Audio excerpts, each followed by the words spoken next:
Although Shulchan Aruch rules that one must have Kavanah for all of Shemoneh Esrei, for most of Shemoneh Esrei, it does not invalidate our tefillah. In fact, Shulchan Aruch rules in Siman Kuf Aleph that if we did not have Kavanah for any of the brachos, then we need not repeat Shemoneh Esrei other than for the first bracha of Avos. If we did not have Kavanah for that bracha, the first bracha of Shemoneh Esrei, then in Shulchan Aruch rules we would indeed have to repeat.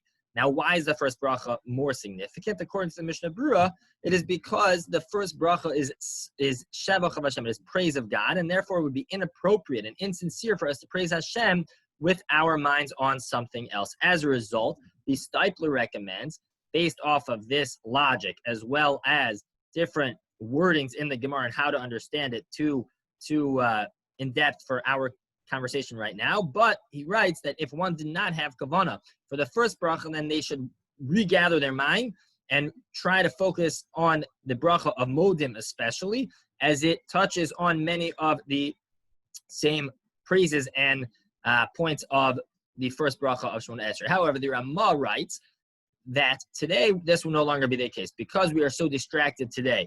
And if we didn't have Kavanah for the first time, likely we would not have it for the next time. Then it would end up in a situation where we're repeating in a pointless Shemoneh Esrei, and therefore he recommends that we no longer repeat.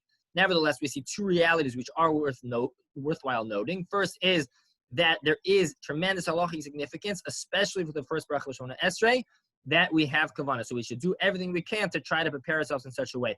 At the same time, what we see from the Ramah is that this is a challenge we all have. So while it's important that we try to do our best, it's also important to recognize that we're not alone in this challenge and that we should continue to try to do our best as much as we can. And yes, it is essential, but to recognize we are also human beings, and so much so that the Ramah says next time we probably won't have Kavanah anyway, and to take that as a bit of words of encouragement.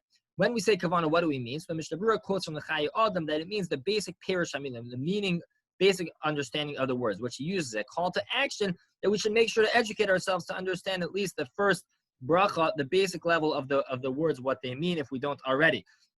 Now, there is an approach of Rav Chaim Brisk that although we say it's essentially the meaning of the words are not essential to all Shemoneh Esrei except for the first bracha, that the Rav Chaim says that there's another level of Kavanah which is essential, and that is the level of understanding that what we are doing in a basic sense, that we are standing before the King of all Kings and davening to Hashem.